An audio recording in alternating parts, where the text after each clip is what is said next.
Here's the most important idea behind NotebookLM. It works from the sources that you give it. You upload PDFs, notes, reports, links, or slides into a notebook. Then NotebookLM reads these materials and helps you answer questions based on that specific information. This is different from asking a general AI question, where the answer may sound confident but would be hard to verify. With NotebookLM, the answer can include citations that point back to the original document. So the simple way to think about this is this. You are asking AI not to guess. You're giving AI a folder and saying, help me understand only what's inside this folder. In NotebookLM, one source can become many learning formats.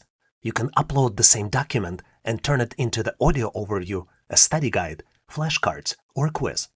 That matters because people do not all learn the same way. Sometimes you want to read a summary. Sometimes you want to listen while walking or commuting. And sometimes you want to test yourself with questions. NotebookLM gives you more than one way to absorb the same information. So the simple idea is this. With NotebookLM, your documents become easier to read, easier to hear, easier to practice, and easier to remember.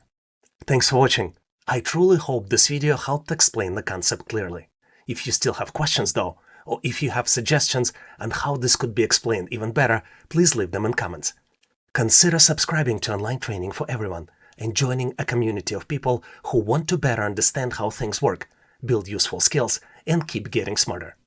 And if this video was helpful, please give it a like and share it. It helps YouTube show the video to other people who may need to learn the same thing. Have a great day, and I'll see you in my next video.